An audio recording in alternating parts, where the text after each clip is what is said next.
Hello बच्चों, स्वागत है आपका अपने यूट्यूब चैनल आरडी क्लासेस में। आशा करता हूं कि आप सभी लोग स्वस्थ होंगे। और आज की इस वीडियो में हम लोग पढ़ने वाले हैं कक्षा 12 रसायन विज्ञान, और जिसका चैप्टर 2 है आपका बिलियन। और आज हम लोग चैप्टर नंबर 2 बिलियन के बारे में पढ़ने वाले हैं। तो चलिए हम लोग देखते हैं। तो हम लोग स्टार्ट करते हैं बिलियन से कि बिलियन क्या होता है, बिलियन हम लोग किसे कहते हैं। तो बिलियन क्या होता है कि दो या दो से अधिक पदार्थों के समांगी मिश्रण को विलयन कहते हैं। ठीक है, यानी कि दो या दो से अधिक पदार्थों का जो समांगी मिश्रण होता है उसे हम लोग विलयन कहते हैं। जैसे जैसे आपका चीनी और पानी का जो मिश्रण होता है, नमक और पानी का जो घोल होता है, ये सब जो हमारे एक विलयन है। तो यहाँ पे बच्चों एक शब्द आया है कि समांगी मिश्रण। तो सबसे पहले हम लोग बात कर लेते हैं कि समांगी मिश्रण होता क्या है, समांगी किसे कहते हैं। तो आपने जो है पिछली कक्षाओं में पढ़ा होगा कि जो मिश्रण होता है वो दो प्रकार का होता है। कोई भी मिश्रण जो होता है वो दो तरह का होता है। एक होता है हमारा समांगी मिश्रण और एक होता है विसमांगी मिश्रण। ठीक है, मिश्रण दो प्रकार के होता है, समांगी और विसमांगी। तो समांगी में क्या होता है कि जब दो पदार्थों को इस तरह से मिलाया जाता है, जब दो पदार्थों को ऐसे मिलाते हैं कि उसके प्रत्येक भाग की जो संरचना होती है वो समान हो जाती है। जैसे जब हम लोग चीनी को पानी में मिलाते हैं तो वहाँ पे आप देखेंगे कि हमको जो घोल मिलेगा, यानी कि जो यहाँ पे विलयन मिलेगा, वहाँ पे पूरा जो है ऊपर से नीचे तक की जो संरचना है वो एक समान दिखाई देती है, सिर्फ पानी की तरह से ही दिखाई देती है। वहाँ पे चीनी के जो कण है वो नहीं दिखाई देते हैं, तो एक ही के कण दिखाई देते हैं सब, सिर्फ इसमें जो है पानी के कण ही इसमें दिखाई देते हैं। तो और आप ऊपर देखिए, नीचे देखिए, हर जगह। और साथ ही में अगर ऊपर से आप इसको चखते हैं, चाहे नीचे से चखते हैं, चाहे बीच में चखते हैं, कहीं से भी चखते हैं, तो इसका जो स्वाद होगा हर जगह से बराबर होगा। यानी कि जो इसकी संरचना है वो ऊपर से नीचे तक हर जगह बराबर है। तो इस तरह के मिश्रण को हम लोग समांगी मिश्रण कहते हैं, और इसी को हम लोग विलयन भी कहते हैं। ठीक है। और वैसे ही दूसरा जो होता है विसमांगी होता है। तो विसमांगी में जो होता है प्रत्येक भाग की संरचना समान नहीं होती है। जैसे अगर आप चीनी में जो हो रेत को डाल देते हैं, चीनी और रेत को आपस में मिलाते हैं, तो वहाँ पे देखेंगे कि चीनी भी दिखाई देगा और रेत के भी कण दिखाई देंगे। तो इसे हम लोग विसमांगी मिश्रण कहते हैं। ठीक है, तो जो विलयन होता है वो हमारा एक तरह का जो है समांगी मिश्रण होता है। और विलयन में जो होता है दो चीज़ें पाई जाती हैं। विलयन के दो घटक होते हैं, एक विलेय होता है और एक विलायक होता है। विलेय और विलायक मिल करके जो है आपके विलयन का निर्माण करते हैं। तो जैसे चीनी और पानी मिल करके शरबत का निर्माण करता है, तो शरबत जो है हमारा एक तरीके का विलयन है। तो जैसा कि आपने बताया कि जो विलयन होता है, विलयन में दो चीज़ें होती हैं, एक विलेय होता है और एक विलायक होता है। तो हम लोग बात कर लेते हैं कि विलेय क्या होता है, विलेय कैसे पहचानेंगे कि कौन सा विलेय है और कौन सा विलायक है। तो सबसे पहले हम लोग देखते हैं विलेय को, कि विलेय क्या है। तो वह पदार्थ जो विलयन में कम मात्रा में उपस्थित होता है विलेय कहलाता है। यानी कि जो पदार्थ विलयन में कम मात्रा में उपस्थित होता है, जैसे चीनी और पानी को हमने घोला है, तो चीनी की मात्रा जो होती है कम होती है, पानी की मात्रा अधिक होती है। तो इसमें जो चीनी हो गया वो आपका विलेय हो गया। तो विलयन में जो चीज़ कम मात्रा में होता है वो विलेय होता है, जैसे यहाँ पे चीनी हो गया। विलयन का जो दूसरा घटक है वो आपका है विलायक। तो वह पदार्थ जो विलयन में अधिक मात्रा में उपस्थित होता है उसे हम लोग विलायक कहते हैं। तो विलयन में जो अधिक मात्रा में उपस्थित होता है उसे विलायक कहते हैं। जैसे आपका क्या हो गया, पानी हो गया, पानी की मात्रा अधिक होती है तो वो पानी जो है इसमें एक विलायक हो गया। फिर इस तरह से विलयन के कुछ प्रकार हैं, जैसे द्विअंगी विलयन। द्विअंगी विलयन क्या होता है कि द्विअंगी का मतलब होगा कि जब दो पदार्थों के समांगी मिश्रण से विलयन बनाया जाता है तो इसे द्विअंगी विलयन कहते हैं। यानी कि जब सिर्फ दो पदार्थ को ही मिला करके विलयन का निर्माण करते हैं तो उसे हम लोग द्विअंगी विलयन कहते हैं। जैसे चीनी और पानी, इसमें दो पदार्थ हैं और इनको मिला करके शरबत का निर्माण होता है, तो ये जो हमारा एक द्विअंगी विलयन हो गया। फिर इस तरह से हमारा जो है दूसरा है त्रिअंगी विलयन। तो जब तीन पदार्थों के समांगी मिश्रण से जो है विलयन बनाया जाता है तो इसे हम लोग त्रिअंगी विलयन कहते हैं। यानी कि जब तीन पदार्थों के समांगी मिश्रण से हम लोग विलयन का निर्माण करते हैं, यानी तीन पदार्थों को मिलाते हैं, तो इसे हम लोग त्रिअंगी विलयन कहते हैं। ठीक है, तो आगे बढ़ते हैं हम लोग, और अगला हमारा टॉपिक है कि विलयन के प्रकार। ठीक है, विलयन कितने प्रकार के होते हैं। तो विलयन को जो है अलग अलग, मतलब अलग अलग आधार पे बांटा गया है। विलयन का जो वर्गीकरण किया गया है वो अलग अलग तरीके से किया गया है। तो जैसे पहला हमारा है कि अवयवों की मात्रा के आधार पे, यानी कि जो अवयव होते हैं विलयन में, जो अवयव उपस्थित हैं उनकी मात्रा के आधार पे विलयन कितने प्रकार के होते हैं। तो दोस्तों जो विलयन है, विलयन में जो अवयव की मात्रा के आधार पर यदि हम लोग बात करते हैं तो बिलियन का वर्गीकरण 3 भागों में किया गया है। पहला जो है आपका तनु और सांद्र बिलियन, दूसरा संतृप्त और असंतृप्त बिलियन, और तीसरा जो है हमारा अति संतृप्त बिलियन है। तो देखते हैं हम लोग कि तनु और सांद्र विलयन क्या होता है। ठीक है, तनु और सांद्र विलयन किसे कहते हैं।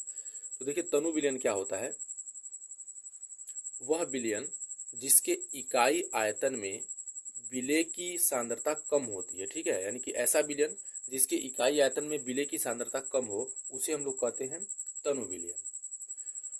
और वह विलयन जिसके इकाई आयतन में विलेय की जो सांद्रता होती है वो अधिक होती है उसे हम लोग कहते हैं सांद्र विलयन। ठीक है, तो तनु का मतलब होगा कि हल्का, एक तरह से समझिए तनु मीन्स हल्का हो गया, और सांद्र का मतलब होगा कि गाढ़ा। यानी कि जब विलयन हल्का होता है तो उसे हम लोग तनु विलयन बोलेंगे, और जब विलयन गाढ़ा हो जाएगा तो उसे हम लोग सांद्र विलयन करेंगे। तो तनु और सांद्र कैसे होगा, देखिए जैसे यहाँ पे हमने एक उदाहरण लिया है। यहाँ पे जो हमारे पास 250 ml जल है, और इस 250 ml जल में हमने 5 ग्राम चीनी घोला है। ठीक है, तो यहाँ पे देख रहे हैं कि इसके चीनी के 1 2 3 4 कण हैं। और इसी तरह से हमने दूसरा बीकर लिया है, दूसरे बीकर में भी 250 ml जल है, लेकिन हमने चीनी के 15 ग्राम घोल दिए हैं। तो यहाँ पे देखिए चीनी के कितने कण है, 1 2 3 4 5 6 7 8 9 10 11 12 कण हो गए। तो यहाँ पे आप देख रहे हैं कि प्रति इकाई आयतन में जो है, यानी कि जल के प्रति इकाई आयतन में चीनी की जो मात्रा है वो कम घुली होगी, क्योंकि 4 कण है। तो इस तरह से ये जो हमारा तनु विलयन हो गया है। लेकिन यहाँ पे आप देख रहे हैं कि जो आपका विलायक है, यानी कि जल के प्रति इकाई आयतन में जो है जो विलेय यानी कि चीनी की अधिक से अधिक मात्रा घुली है, अधिक कण घुले हुए हैं। तो इस तरह से ये जो विलयन हो गया वो सांद्र हो गया। तो ये चीज जो होगी अधिक गाढ़ा होगा, और ये जो अधिक हल्का होगा। तो जो हल्का होगा उसे हम लोग तनु बोलते हैं, और जो गाढ़ा होता है उसे सांद्र बोलते हैं। फिर इस तरह से हम लोग बढ़ते हैं, दूसरा प्रकार है संतृप्त और असंतृप्त विलयन। ठीक है, संतृप्त और असंतृप्त विलयन को देखते हैं। तो संतृप्त और असंतृप्त क्या होता है, तो पहले संतृप्त को हम लोग देखते हैं कि स्थिर ताप पर वह विलयन जिसमें विलेय की अधिकतम संभव मात्रा घुली हो संतृप्त विलयन कहलाता है। यानी कि अगर ताप स्थिर है तो ऐसा विलयन जिसमें जो विलेय है, विलेय की अधिकतम संभव मात्रा, मतलब जितना ज़्यादा से ज़्यादा विलेय घोलना था उतना घुल चुका हो। जैसे कि आप देखेंगे कि जब चीनी को जब आप पानी में घोलेंगे तो वहाँ पे आप चीनी को घोलते जाइए, एक कंडीशन ऐसी आएगी कि चीनी का जो घुलना है, यानी कि जो भी विलेय है, विलेय का घुलना रुक जाएगा। क्यों?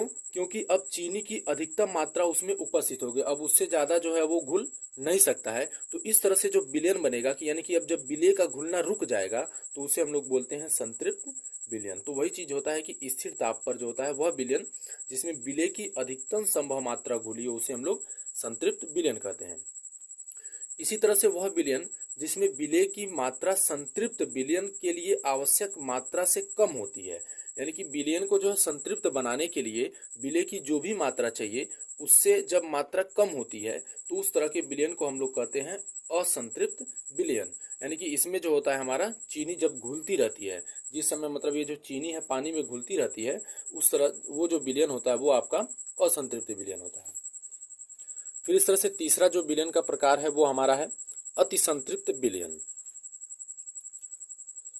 तो अति संतृप्त विलयन क्या होता है ये देखते हैं हम लोग। इसमें स्थिर ताप पर जब किसी विलयन में विलेय की मात्रा संतृप्त विलयन से अधिक हो जाती है, ठीक है, यानी कि स्थिर ताप पर जब किसी विलयन में विलेय की जो मात्रा है वो संतृप्त से भी अधिक हो जाए, मतलब जैसा कि मैंने बताया कि संतृप्त का मतलब होगा कि जब विलेय का घुलना रुक जाता है तो उस तरह से जो विलयन प्राप्त होता है उसे हम लोग संतृप्त विलयन कहते हैं। लेकिन बाय द वे संतृप्त विलयन से अधिक अगर विलेय की मात्रा यानी कि संतृप्त होने के बाद भी उसमें घोला जा रहा है, उसके बाद भी घुल जाता है, तो उस विलयन को हम लोग बोलते हैं अति संतृप्त विलयन। जैसा कि यहाँ पे आपका उदाहरण दिया गया है कि जैसे ये हमारा विलायक है, इस विलायक में विलेय घोल देते हैं और इस कंडीशन में ये संतृप्त हो गया है, ठीक है, संतृप्त विलयन हो गया। लेकिन उसके बाद भी अगर हम और भी विलेय इसमें डालते हैं तो विलेय के और भी कण इसमें घुल चुके हैं, तो अब इस तरह से जो बनेगा उसे हम लोग बोलेंगे अति संतृप्त विलयन। फिर इस तरह से हम लोग आगे बढ़ते हैं और अगला प्रकार है जो विलयन है विलायकों की भौतिक प्रवस्था के आधार पे हम लोग अगला वर्गीकरण जो है विलयन का करेंगे कि विलायक की जो भौतिक प्रवस्था होती है उनके आधार पे विलयन कितने प्रकार के होते हैं। तो सबसे पहला नंबर 1 हमारा गैसीय विलयन। तो गैसीय विलयन क्या होता है, कि वह विलयन जिसमें विलायक गैसीय अवस्था में होते हैं, ठीक है, यानी ऐसा विलयन जिसमें जो विलायक होता है वो गैसीय अवस्था में होता है। तो क्योंकि यहाँ पे हम लोग विलायक के भौतिक प्रवस्था के आधार पे बात कर रहे हैं, तो विलायक जो होता है 3 तरीके का हो सकता है। भौतिक प्रवस्था 3 तरीके की होती है, ठोस हो सकता है, द्रव हो सकता है और गैस हो सकता है। तो पहला हम लोगों ने गैस से स्टार्ट किया है। यदि विलायक जो हमारा गैस है, विलायक यदि गैस है, तो इस तरह से जो विलयन प्राप्त होगा उसे हम लोग गैसीय विलयन करेंगे। वही बोला कि वह विलयन जिसमें विलायक गैसीय अवस्था में होता है और बाकी जो विलय आपका ठोस भी हो सकता है, द्रव भी हो सकता है, गैस भी हो सकता है, तो इस तरह से जो विलयन प्राप्त होगा उसे हम लोग बोलेंगे गैसीय विलयन। जैसे आपका कपूर और नाइट्रोजन, ठीक है, कपूर प्लस नाइट्रोजन को जब आप कपूर और नाइट्रोजन का जो विलयन प्राप्त होगा वो हमारा जो होगा गैसीय विलयन होगा, ठीक है। फिर इस तरह से दूसरा हमारा द्रव विलयन, दूसरा है आपका द्रव विलयन। तो इस प्रकार के विलयन में विलायक पदार्थ द्रव अवस्था में होता है, ठीक है, यानी इस तरह के विलयन में जो विलायक होता है वो आपका द्रव अवस्था में होता है, और जबकि जो विलय है वो द्रव, गैस या ठोस अवस्था में हो सकता है। यानी कि विलायक जो है द्रव में होना चाहिए, बाकी जो विलय है वो ठोस रहे, द्रव रहे, चाहे गैस रहे, किसी भी अवस्था में हो सकता है। लेकिन जो हमारा नया विलयन प्राप्त होगा वो हमारा द्रव विलयन कहलाएगा। यानी कि विलय और विलायक, अगर विलायक द्रव अवस्था में है तो जो विलयन प्राप्त होगा वो आपका द्रव विलयन प्राप्त होगा। तीसरा है हमारा ठोस विलयन। तो यदि किसी ठोस, द्रव एवं गैस के कण आणविक या परमाणविक आकार में किसी दूसरे ठोस पदार्थ में अनियमित रूप से परिक्षिप्त हो जाते हैं तो प्राप्त विलयन को हम लोग ठोस विलयन कहते हैं, ठीक है। यानी जो प्राप्त विलयन होता है वो आपका ठोस विलयन कहलाता है। यानी कि ठोस विलयन क्या होता है कि यदि किसी भी, चाहे ठोस के या द्रव के या गैस के जो कण होते हैं, जैसे अणु हो गया, परमाणु हो गया, चाहे आयन हो गया, वो क्या करते हैं, वो किसी दूसरे ठोस पदार्थ में अनियमित रूप से परिक्षिप्त हो जाते हैं। यानी कि जो कोई दूसरा ठोस पदार्थ है उसमें जाकर के जो है वो एडजस्ट हो जाते हैं, ठीक है, परिक्षिप्त माने उसमें मिल जाते हैं। तो इस तरह से जो विलयन प्राप्त होता है उससे हम लोग ठोस विलयन कहते हैं। तो यानी कि इसमें विलय जो होगा ठोस, द्रव, गैस कुछ भी हो सकता है, और विलायक हमेशा ठोस रहेगा, और जो नया विलयन प्राप्त होगा वो आपका ठोस विलयन होगा। फिर इस तरह से जो विलयन है, विलयन का अगला वर्गीकरण हम लोग करते हैं अवयवों की भौतिक अवस्था के आधार पे, जो है अगला वर्गीकरण किया गया है। तो अवयव की भौतिक अवस्था के आधार पे जो है विलयन कुल 9 प्रकार के होते हैं, ठीक है।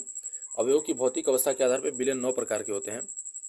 यानी कि विलय और विलायक की प्रकृति के आधार पे भी हम लोग इसे कह सकते हैं कि जो विलयन होगा वो आपका 9 प्रकार का होगा। तो जब आपका विलय गैस हो और विलायक गैस हो तो इस तरह से जो विलयन प्राप्त होता है वो गैसीय विलयन कहलाता है। और इसका जैसे उदाहरण है ऑक्सीजन व नाइट्रोजन गैस का मिश्रण। फिर इस तरह से जब विलय जो है द्रव है, विलायक गैस है, तो इस तरह से जो भी विलयन प्राप्त होगा गैसीय विलयन होगा, और इसका उदाहरण आपका क्लोरोफॉर्म व नाइट्रोजन गैस का मिश्रण।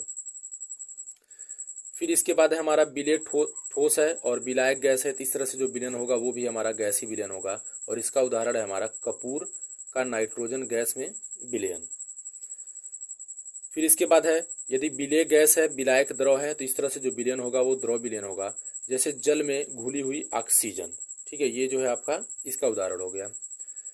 फिर यदि विलय द्रव है और विलायक भी द्रव है, तो इस तरह से जो विलयन होगा वो द्रव विलयन होगा, और इसका उदाहरण है जल में घुली हुई एथेनॉल। यदि विलायक ठोस है और विलय यदि आपका ठोस है और विलायक द्रव है, तो इस तरह से जो विलयन प्राप्त होगा वो द्रव विलयन होगा, इसका उदाहरण है जल में घुला हुआ ग्लूकोज। और फिर इस तरह से हमारा यदि विलय जो है गैस है और विलायक ठोस है, तो इस तरह से जो विलयन प्राप्त होगा वो ठोस विलयन होगा, और इसका उदाहरण हो गया आपका हाइड्रोजन का पैलेडियम में विलयन। फिर ऐसे विलय यदि द्रव है और विलायक ठोस है, तो यहाँ पे जो विलयन होगा वो आपका ठोस विलयन होगा, और इसका उदाहरण है पारे का सोडियम के साथ जो है अमलगम।